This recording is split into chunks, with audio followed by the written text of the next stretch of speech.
moments later. Ya, sudah slide saya sudah kelihatan. Oke, sebelumnya adalah kita di sini ingin mengetahui terlebih dahulu tentang pembelajaran paradigma baru. Kita mengetahui ya rekan-rekan sekalian di sini setelah ada COVID-19 atau pandemi yang sedang melanda, itu Kemendikbud ya kan ya mengorientasikan tentang pembelajaran paradigma baru. Dan kemudian memang awalnya itu tidak langsung di kurikulum Merdeka, tidak. Tapi awalnya itu adalah bagaimana pemerintah itu melaksanakan program Merdeka Belajar. Jadi nanti beda ya, dengan kurikulum Merdeka dengan Merdeka Belajar itu berbeda. Nanti Merdeka Belajar ada beberapa episode, dan di dalamnya itu ada kurikulum Merdeka, seperti itu. Jadi apa? Salah satu gagasan Kemendikbudristek atau disebut dengan Mas Nadiem ya, kita sering menyapa itu Mas Nadiem gitu kan. Itu kaitannya adalah bagaimana menanggulangi learning loss yang terjadi selama pandemi. Jadi kan kalau kita lihat tema Hari Guru Nasional tahun 2021 itu kan pulihkan pendidikan gitu kan ya, pulihkan pendidikan. Apa itu temanya, itu ada pulihkan pendidikan, apa itu kan ada lanjutannya. Jadi memang di sana terbentuklah sebuah pembelajaran paradigma baru. Jadi kita harus mengerti dulu, paradigma baru itu adalah terjadinya learning loss, dan pada mulanya itu kurikulum 2013 menjadi kurikulum darurat, kemudian menjadi kurikulum prototype, dan kemudian sekarang dijadikan dinamisasinya adalah menjadi kurikulum Merdeka. Jadi ada beberapa penyempurnaan-penyempurnaan. Dan yang perlu kita ketahui, di sini di slide ini dijelaskan, pembelajaran paradigma baru memastikan praktik pembelajaran berpusat pada peserta didik. Jadi, jangan disalahartikan. Karena kan di K13 ya sudah dimulai dengan istilah student center ya tadi nih, berpusat pada peserta didik. Tapi yang benarnya adalah maksud dengan student center di paradigma baru itu, entahkah itu di K13 maupun di kurikulum Merdeka, itu bukan berarti guru-guru selalu memberikan tugas kepada peserta didiknya. Kemarin kan di K13 kan ketika timbul istilah student center ya, itu timbulnya apa? Oh ternyata aku ngasih tugas terus ke anak-anak, tetapi tidak memperhatikan kaitannya dengan metode, kemudian model pembelajaran, kemudian skema-skema bagaimana pemikiran bertumbuhnya nanti ketika peserta didik itu menjalankan sebuah pembelajaran. Nah ini yang harus kita ubah paradigmanya saat ini. Bukan berarti student center itu murid mengerjakan terus, tapi tanpa ada modeling dari guru. Nah ini yang perlu kita garis bawahi nanti, modeling. Nah nanti di kontekstual. Kemudian kita melihat di sini, dengan paradigma baru, pembelajaran merupakan satu siklus yang berawal dari pemetaan standar kompetensi, perencanaan proses pembelajaran, dan pelaksanaan asesmen untuk memperbaiki pembelajaran sehingga peserta didik dapat mencapai hasil yang diharapkan.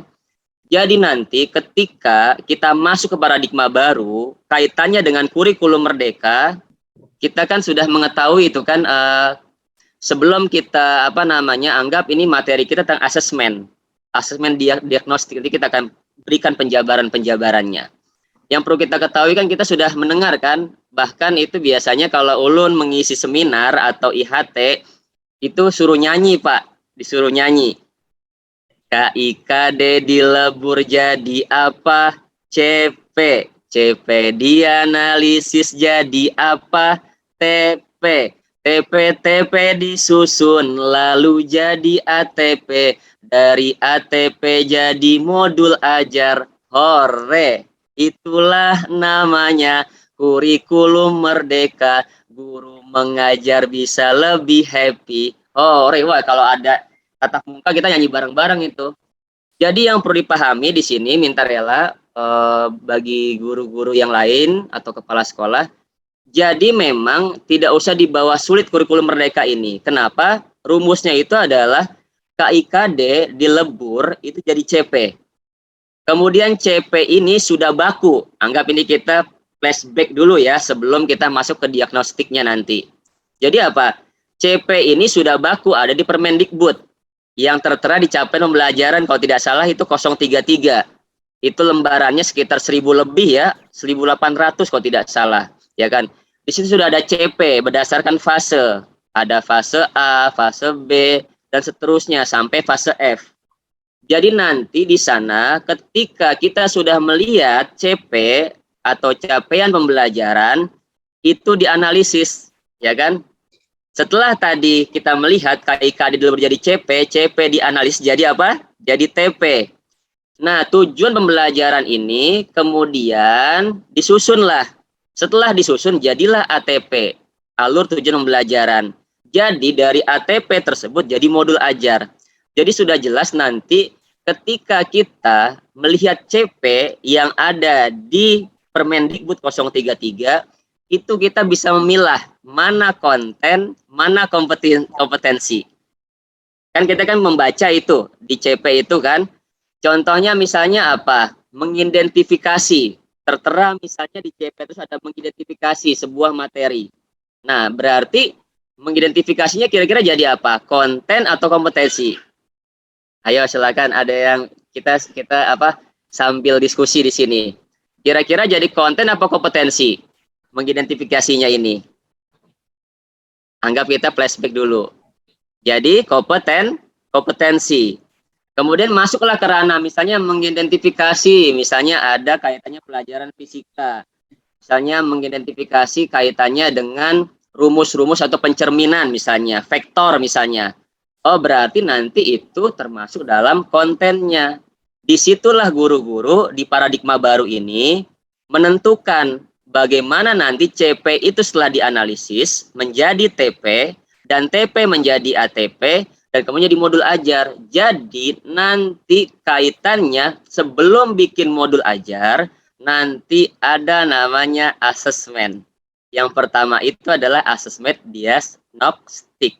Nah, ini di sini ya, terlebih dahulu Ulun menyampaikan sebuah ilustrasi. Jadi nanti modul ajar itu bukan hanya kaitannya kita membuatnya anggap tidak memperhatikan karakteristik tadi, tapi modul ajar nanti ke depannya adalah memperhatikan karakteristik peserta didik. Ya tadi dari asesmen yang di awal tadi diagnostik, tapi nanti ada formatif, ada sumatif ke depannya. Tapi kita kan akan membahas dari awal diagnostik. Jadi seperti itu yang perlu kita pahami terlebih dahulu rekan-rekan sekalian. Dan kemudian pembelajaran paradigma baru memberikan keluasan bagi pendidik untuk merumuskan rancangan pembelajaran asesmen sesuai dengan Nah, ini sudah jelas. Poin ketiga dari PowerPoint yang sudah kita sajikan, ini menandakan bahwasanya nanti tidak ada lagi sekolah yang mengeluh. Maksudnya mengeluh itu begini, bagaimana sekolah kami kan terletaknya di daerah pedalaman misalnya, dekat pantai, sinyal susah misalnya. Nah, jadi nanti instansi sekolah dan paradigma baru ini atau kurikulum merdeka ini kedepannya adalah bagaimana caranya nanti ada kaitannya dengan pembuatan KOSP, KOS namanya. Jadi nanti sebelum kita ada diagnostik, berarti kita satuan pendidikan wajib hukumnya menelaah kurikulum operasional satuan pendidikannya. Jadi nanti nggak ada lagi alasan-alasan. Kenapa? Karena KOS-nya itu atau KOSP-nya itu adalah dilihat dari karakteristik sekolah dan peserta didiknya. Dengan cara apa KOS tersebut? Ya tadi ada asesmen diagnostik juga salah satunya di dalamnya. Yaitu jadi konektivitasnya adalah asesmen diagnostik ini adalah sangat erat kaitannya nanti bisa masuk ke ranah KOS, bisa masuk ke ranah modul ajar, bahkan nanti ranahnya adalah bisa bekerja sama dengan guru BK atau guru-guru yang di-SK-kan oleh sekolah untuk memperhatikan tentang faktor-faktor yang mempengaruhi belajar anak terutama. Tapi nanti kita akan bahas di slide nanti. Tapi ini hanya penghantar bagaimana di sini pian-pian seberataan mengetahui bahwasanya seperti inilah kurikulum merdeka. Paradigma barunya seperti itu. Kemudian yang keempat, pada slide tersebut yang perlu kita perhatikan adalah pada pembelajaran paradigma baru, nah ini yang harus digarisbawahi juga di KM ini. Profil pelajar Pancasila berperan menjadi penuntun arah yang memandu segala kebijakan dan pembaharuan dalam sistem pendidikan Indonesia, termasuk pelajaran asesmen. Jadi kita sudah jelas, di dalam kurikulum merdeka itu ada P5, ada P3, ya kan ya? Bedanya P5 ini punya namanya modul proyek. Jadi nanti sekolah yang menerapkan kurikulum merdeka, selain modul ajar, ada juga beberapa rumpun atau guru. Kalau di sekolah kami SK-kan saja. Yang memegang rumpun A siapa, rumpun B siapa, rumpun C siapa, koordinatornya. Jadi koordinatornya nanti membuat sebuah tim kembali, dan kemudian disitulah tim menyusun modul proyek. Jadi nanti ada pembedaan ya. Modul ajar itu kaitannya dengan kurikulum di modul ajar, di MAPEL, mata pelajaran. Sedangkan modul proyek atau P5 itu adanya adalah anggap itu berdasarkan koordinator yang menerapkannya sesuai dengan karakter sekolah, tapi itu nanti penjelasannya. Jadi ada P3 itu dilakukan, ada P5 itu juga dilakukan, dan setiap P3 dan P5 itu di dalamnya ada dimensi-dimensinya, ya kan? Ada yang 6, ada yang 7. Mungkin pian-pian sudah mengetahui ini sebelumnya di di kegiatan-kegiatan yang sebelumnya. Kemudian yang perlu kita mengetahui adalah sebelum kita masuk ke asesmen diagnostik ya, minta rela. Jadi pembelajaran paradigma baru itu memang kita lihat di sini, tengahnya itu adalah profil pelajar Pancasila. Jadi sasaran Kemendikbud adalah bagaimana nanti kurikulum yang di sini ada tujuan pembelajaran, kemudian ada asesmen, kemudian ada proses, kemudian pembelajaran ada proses, ini saling berkesinambungan di sini kita lihat garis panahnya. Ini saling berkesinambungan. Tetapi intinya nanti adalah terkait dengan profil pelajar Pancasila. Ada berapa tuh P3 itu? Ya kan? Ada 6 ya kan? Kita sudah pada paham dan juga sudah pada hafal kan? Kalau belum hafal tinggal searching nanti di internet. Insya Allah itu ada P3 itu apa saja. Kemudian P5 itu apa saja, karena nanti kaitannya adalah ke modul ajar dan modul proyek. Nah, seperti itu. Kemudian, nih baru kita masuk ke masalah asesmen diagnostik, ya kan ya. Karena apa?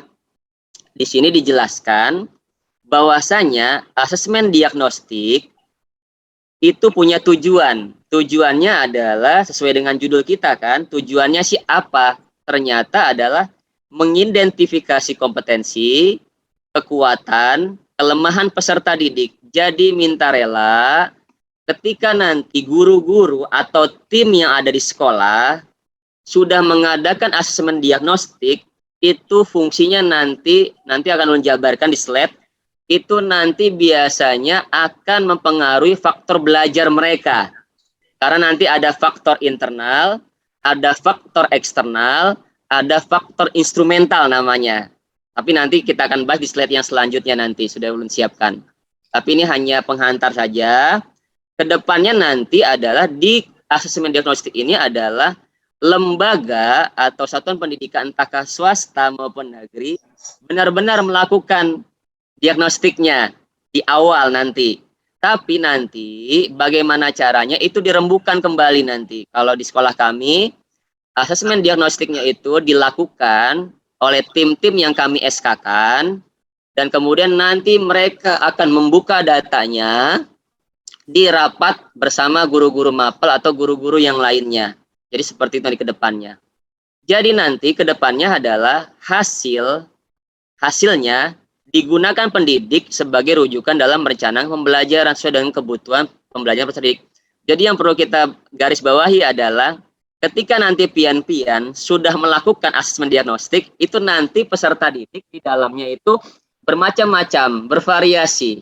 Tapi nanti bagaimana caranya guru MAPEL atau satuan pendidikan bisa meng-counter attack permasalahan-permasalahan yang ada dalam sekolahnya itu. Tapi nanti akan terjelas nanti situ.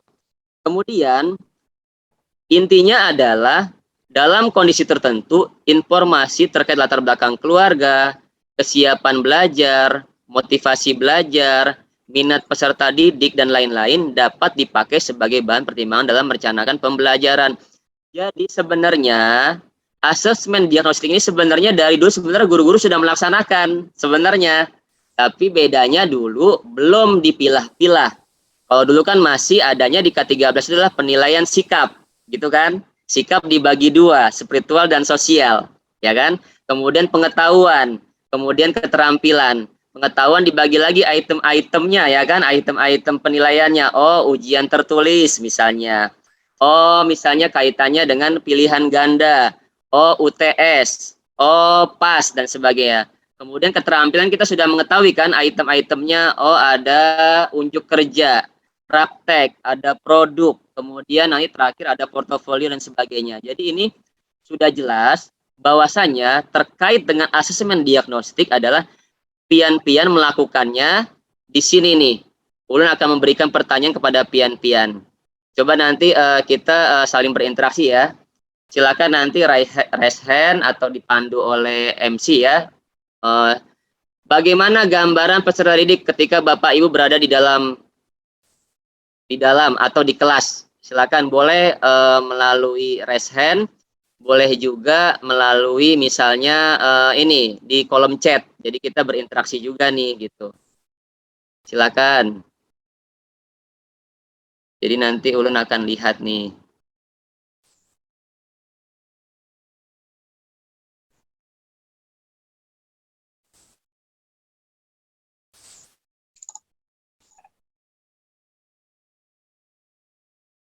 Oh, sudah ada chat nih, kita lihat.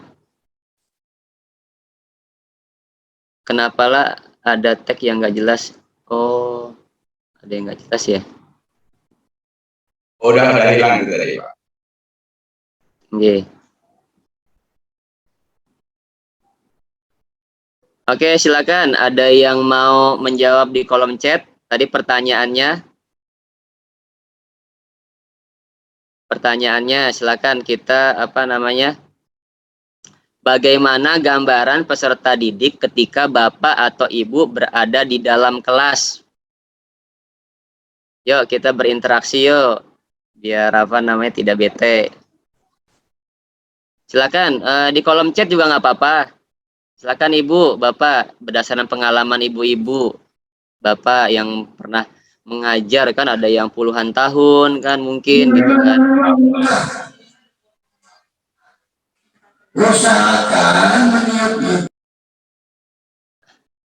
Oh, ini ada nih dari Makulahu ya.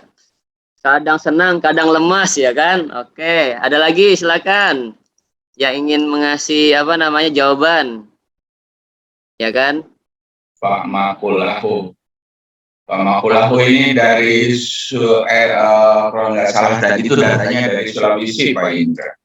Oh, dari Sulawesi, Masya Allah. Sulawesi, Pak. Iya, Sulawesi ya. Iya. Oh.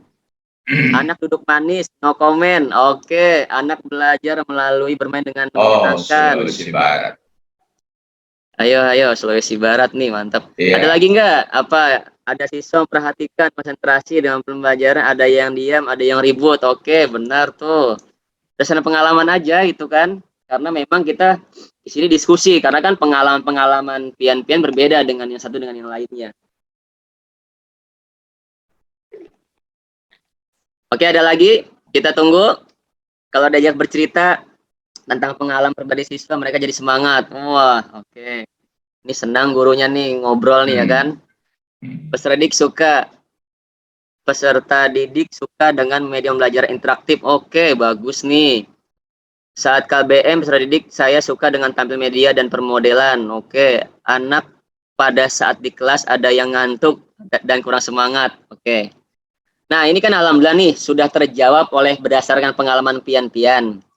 Jadi, yang perlu kita perhatikan adalah terkait dengan hal tersebut adalah memang ketika di dalam kelas, kita ini dulu ya, share screen dulu. Sudah kelihatan ya? Oke, sudah.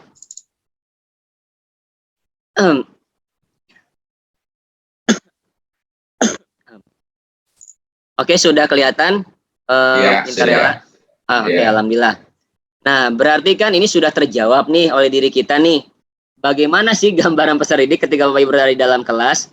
Nah, ini contoh-contohnya nih misalnya ya kan. Ada yang apa gitu kan, tadi ada yang serius, ada yang apa namanya bercanda, ada yang ngobrol, ada yang senang, ada yang ya yang lain deh semuanya.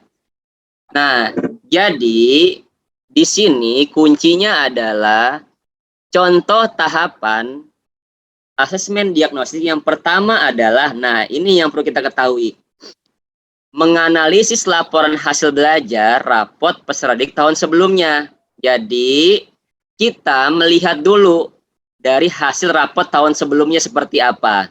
Kita mengetahui kan nanti ada penilaian sikap di situ, ada penilaian pengetahuan di situ, ada penilaian keterampilan di situ. Kemudian yang kedua adalah mengidentifikasi kompetensi yang akan diajarkan. Jadi nanti semua guru itu bagaimana caranya di tahapan asesmen diagnostik itu adalah tadi bagaimana caranya kompetensi yang diajarkan itu diidentifikasi. Apakah nanti ada yang menyulitkan, apakah nanti memang ada yang sangat menyulitkan. Nanti dilihat terlebih dahulu berdasarkan diagnostik.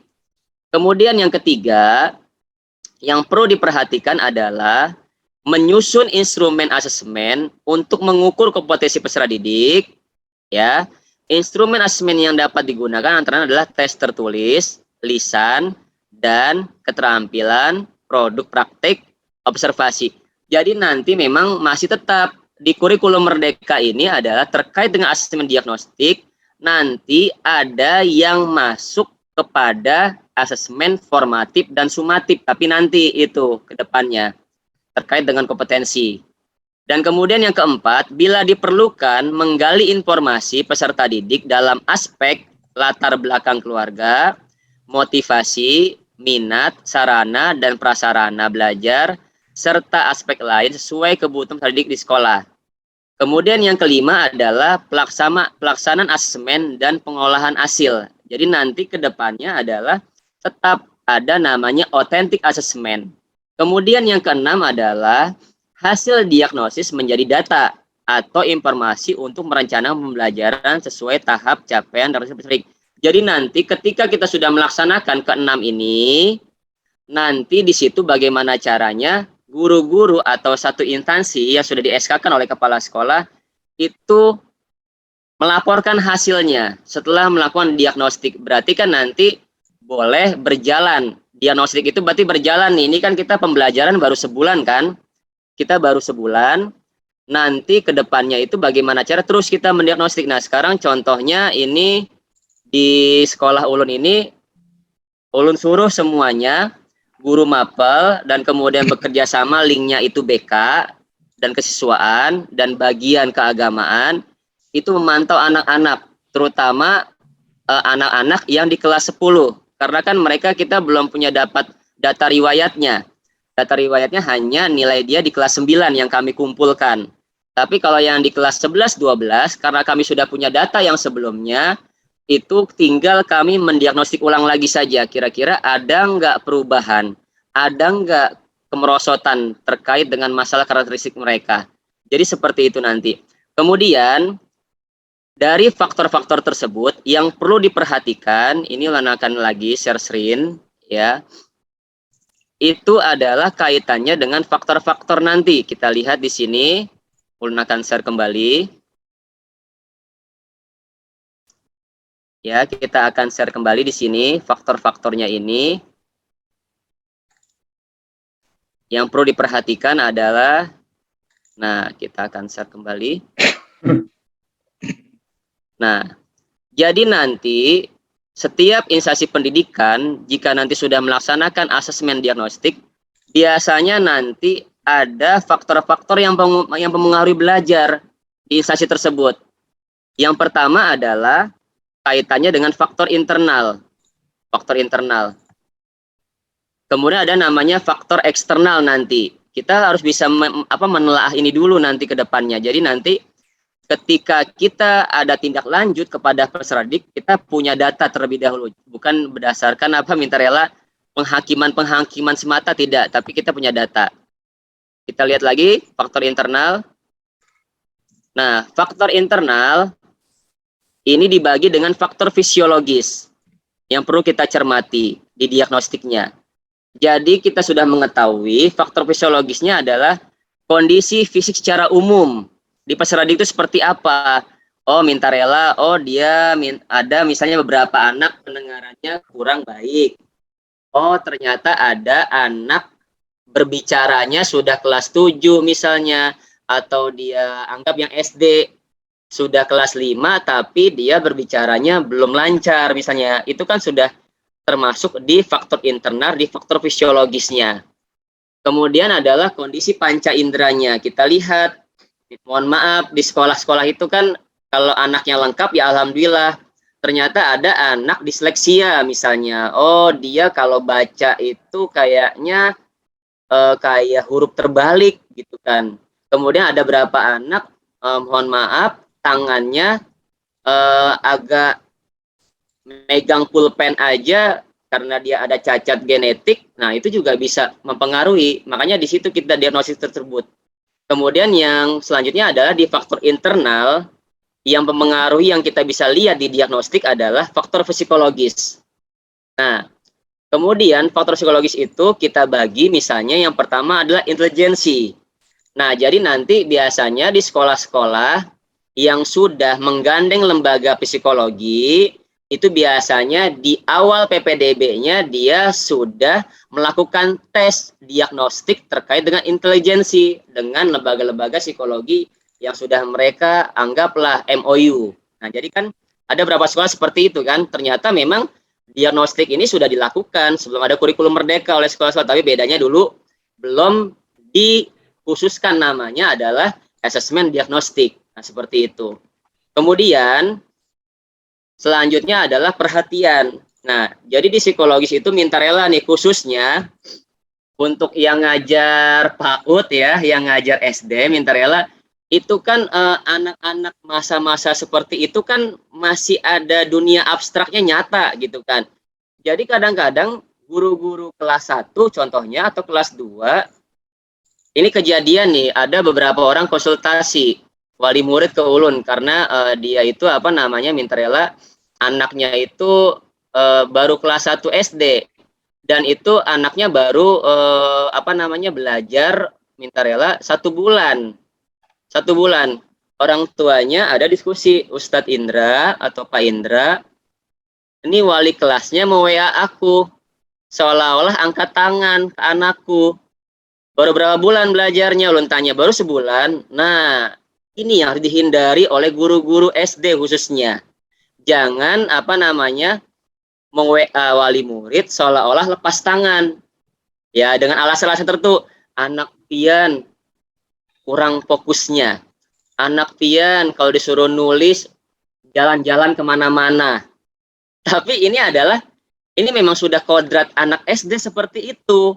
Tidak bisa kita minta rela mengatakan anak itu adalah bodoh. Anak itu adalah misalnya tidak bisa diam. Tidak bisa karena memang faktor di anak SD itu adalah mereka masih konkret mengabstraknya nanti. Gitu.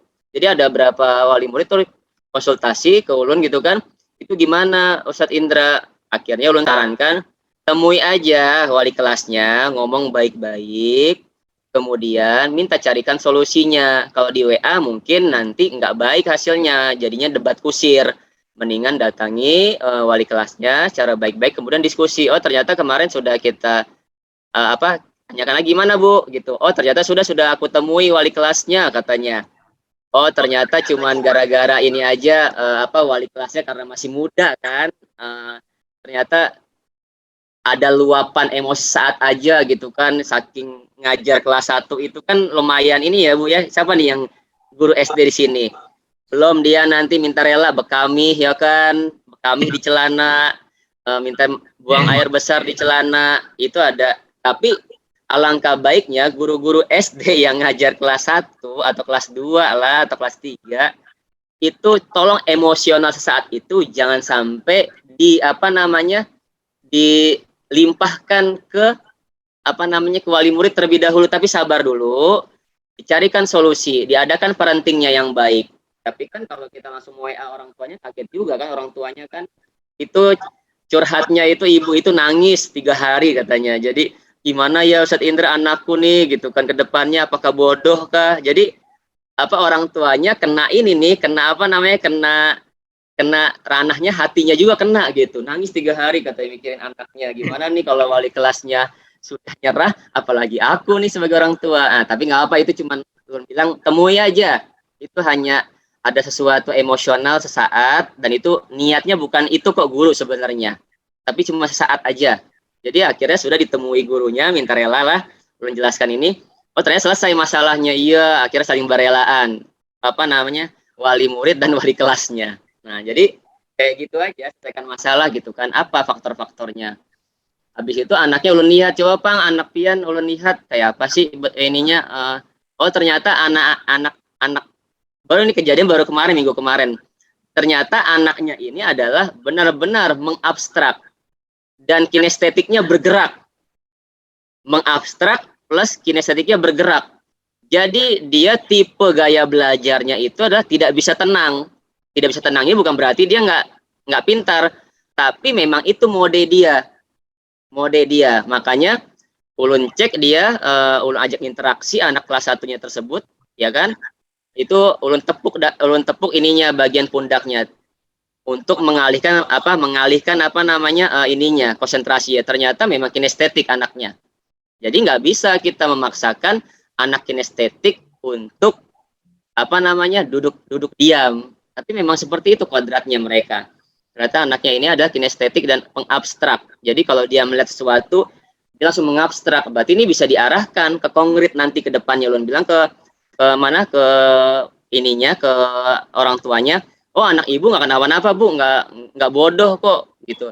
Karena dia menganggap nanti takutnya anaknya bodoh. Enggak, ternyata anak ibu ini adalah tipenya melihat sesuatu itu langsung mengabstrak, membayangkan. Tapi kinestetiknya berjalan. Jadi anak ibu ini tinggal dilatih bagaimana caranya dia bisa yang mengabstrakkan tadi menjadi konkret. Nah, makanya butuh model nanti. Misalnya kalau dia melihat gambar tupai ya kan ya, usahakan ketika dia mengabstrak ngomong ke sana ke sini, wah ya, gitu kan, langsung aja tampilkan video tupai bentuknya seperti apa. Jadi memang anaknya ini ternyata bukan masalah bodohnya, ternyata adalah apa, kinestetik yang bergerak tapi abstraknya kuat sekali. Jadi nggak masalah itu kata ulun. Wajar aja gurunya kewalahan, tapi ya tadi sabar gitu kan.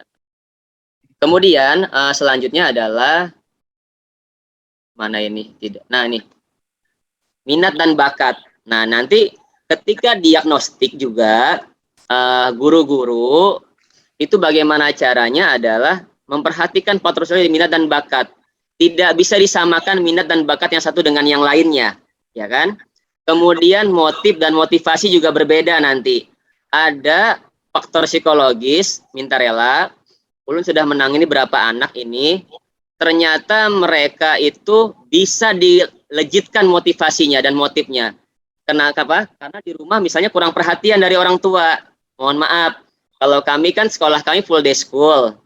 Itu banyak orang tuanya pagi kerja, pulang sore atau malam. Seperti itu. Ternyata ada psikologi anak itu di rumah memang dia butuh motivasi. Tetapi kita parentingkan ke orang tua, yuk sama-sama bu, ayah bunda. Di rumah pian apa namanya, motivasi. Di sekolah kami motivasi. Ternyata dia butuh seperti itu di psikologinya. Nah ini juga ada diagnosis di sini nanti ke depannya. Jadi apa, kerjasamanya bukan hanya di sekolah. Ulun bilang nanti ke ayah bundanya itu, bu minta rela, bukan hanya sekolah saja nih yang motifnya. Tetapi di rumah pun pian harus sibuk-sibuk apapun, pak atau ibu, pian harus memotivasi anak pian. Oh terjadilah di situ parenting, diagnostiknya. Oh ternyata siap orang tua, walaupun dia sibuk, di rumah dia kasih motivasi. Nah ini terjadi diagnostik nanti ke depannya. Kemudian faktor eksternal. Kita melihat di sini faktor psikologis selanjutnya adalah kognitif dan daya nalar. Nah ini juga nanti kita melihat, makanya kan nanti di sekolah-sekolah yang sudah tadi menggandeng lembaga psikologi, itu kan nanti dia bagaimana caranya melaksanakan apa namanya, tes daya nalar atau kognitif, kira-kira anak ini sampai mana IQ-nya. Nah itu juga diagnostik bisa di awal. Ini suaranya trouble ya. Tes. Oke. Selanjutnya adalah faktor eksternal. Nah ini yang perlu juga diperhatikan oleh sekolah. Oke. Faktor eksternal itu ada lingkungan. Faktor lingkungan itu dibagi dua, ada alam sosial. Minta rela, jika ada waktu guru-guru atau wali kelas, ini biasanya kalau di CMI, ulun suruh bikin survei mereka di lingkungannya, misalnya lingkungan alamnya. Kan eksternal ini kan terkait mereka di rumah sudah. Kira-kira mereka tinggal di mana? Tinggal di mana mereka? Ininya apa namanya? Anggap rumahnya di mana? Kemudian bagaimana kondisi alam di sana? Apakah terkait budayanya, terkait dengan kebiasaan orang di sana seperti apa? Kemudian sosialnya seperti apa? Oh, anak-anak ketika di rumah itu bergaulnya seperti apa? Nah, ini juga kami melakukan ke sana diagnostiknya itu di faktor eksternal. Karena kenapa? Kita tidak mengetahui budaya atau kebiasaan yang di sekolah sudah kita sesuaikan dengan tata tertib. Tetapi ketika faktor eksternal, lingkungan, alam, dan sosial mempengaruhi mereka di luar dan dibawa ke dalam sekolah kita, nah ini juga ada diagnostik awal kami. Oh, kira-kira siapa teman mereka. Jadi nanti ketika ada, nanti kan ada ya diagnostik berkala kan, nanti ini di apa namanya nih, di materi selanjutnya di hari yang akan datang gitu kan. Jadi nanti diagnostik berkalanya itu kelihatan apakah anak ini mengalami sebuah kemerosotan atau dia naik sisi akhlaknya terkait dengan tata tertib yang ada di sekolah. Karena kaitannya dengan akhlak nanti ini. Kemudian kalau dia misalnya meningkat, kenapa? Ada nggak pengaruh eksternalnya terkait dengan lingkungan alam dan sosialnya? Oh, kalau dia menurun, tiba-tiba dia menurun, ada nggak kaitannya faktor eksternalnya? Kita cari nanti di mana. Setelah internal kita ketahui, dan kemudian eksternal kita akan terus telaah nanti ke depannya. Memang agak berat ini, karena eksternal ini kita butuh bukti fisik dari orang tua. Dan orang tua mau nggak mau harus membuka datanya. Ini yang agak berat. Jadi nanti kita kerjasama dengan orang tua, ditanyakan, bisa kita nanti pakai kayak apa namanya, kayak kuesioner. Ibu, apakah ibu bapak sudah mengamati teman-teman yang ada di lingkungan rumah anak bapak, ibu atau ibu? Nah itu akan terjadi nanti diagnostik itu berkala itu nanti. Jadi orang tua harus tahu juga, harus buka datanya gitu. Karena kami di sekolah ini misalnya minta rela, di sekolah ini kami misalnya nggak ada budaya misalnya terkait dengan merokok misalnya, ya kan ya. Ternyata anak-anak itu tersinyalir merokok meskipun ketahuan di bawah jok motor misalnya. Meskipun dia tidak menghisapnya tidak di sekolah. Setelah kami tanyakan, oh dia menghisapnya di luar ketika pulang sekolah. Berarti kan ada apa? Berarti kan pergaulan mereka di luar sana itu adalah sama orang-orang yang merokok. Jadi nanti orang tua yang harus apa namanya,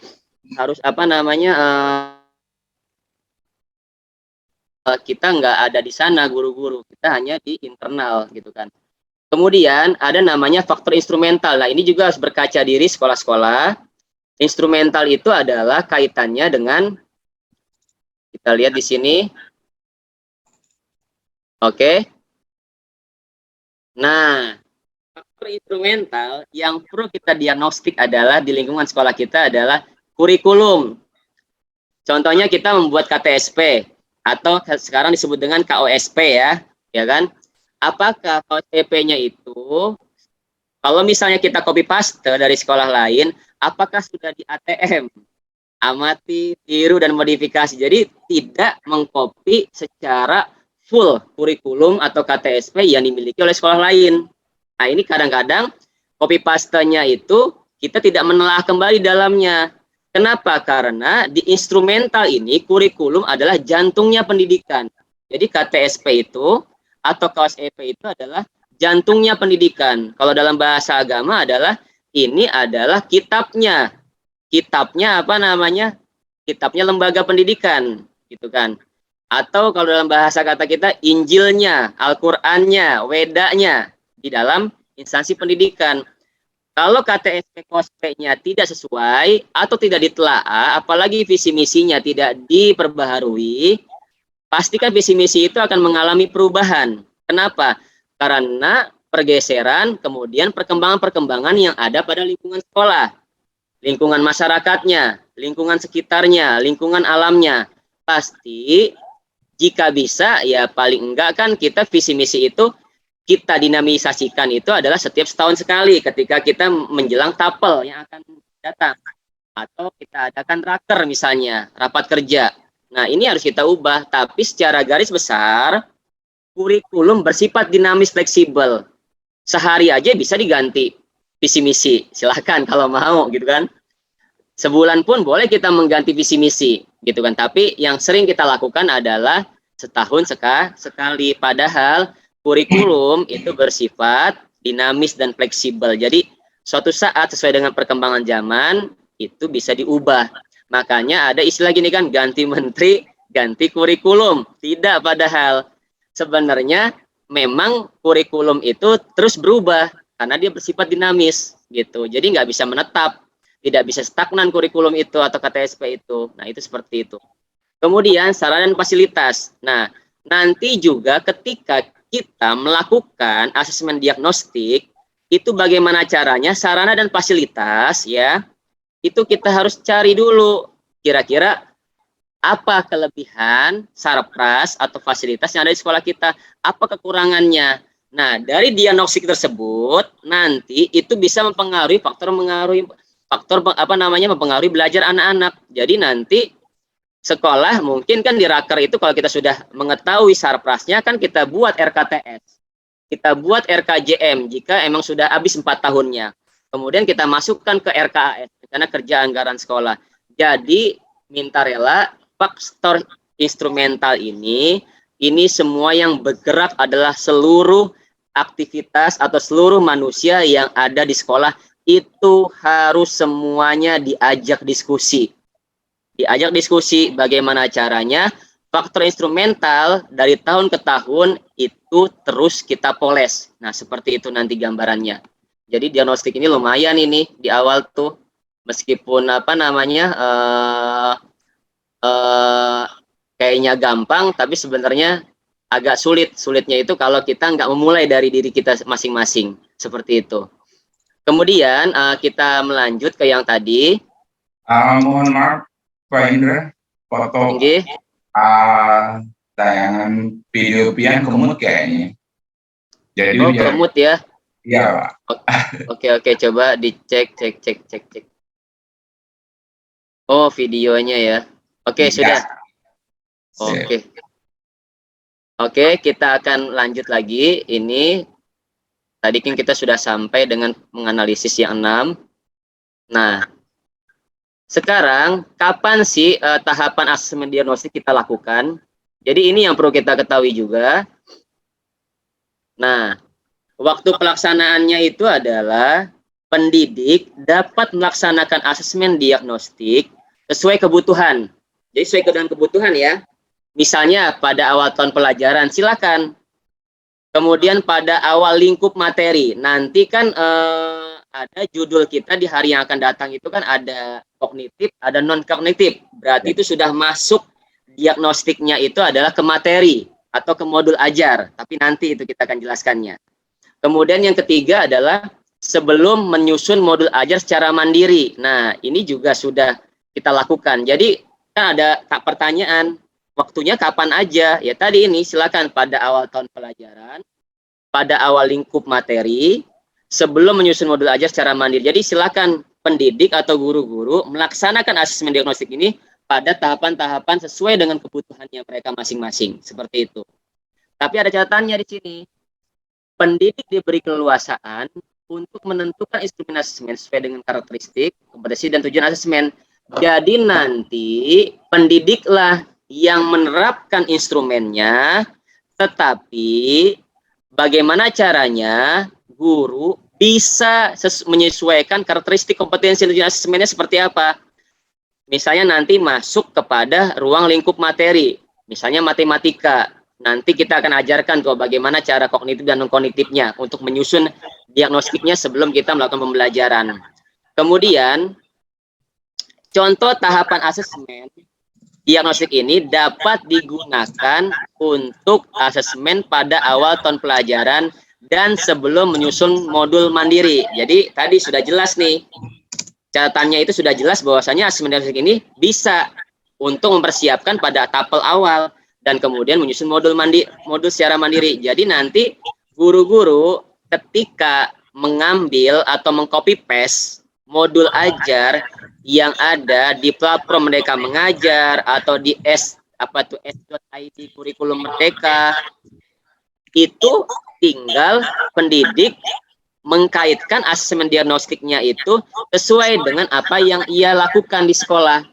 Nah, nanti kan di modul ajar itu ada asesmen, ada diagnostik, ya kan, ada pertanyaan pemantik, gitu misalnya seperti itu.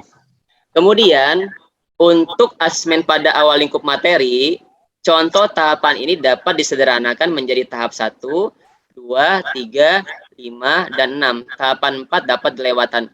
Maksudnya adalah nanti ketika pian-pian sudah masuk ke diagnostik yang lingkup materi, jadi tahapan-tahapannya itu adalah silakan bisa disederhanakan sesuai dengan kebutuhan pian. Nanti kita akan belajar asesmen terkait dengan lingkup materi ini bisa nanti pian pakai Google Form misalnya, atau bisa juga langsung menjawab pertanyaan di kelas misalnya. Tapi nanti itu akan materi selanjutnya itu. Nah, kemudian bentuk keberagaman peserta didik. Bentar lah, minum dulu.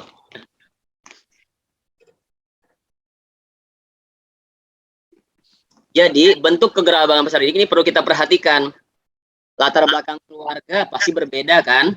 Pasti itu. Makanya nanti wali kelas biasanya atau guru mapel itu punya data. Oh, si A ini bapak ibunya apa pekerjaannya, itu sudah biasa kan, di Dapodik pun juga ada gitu kan.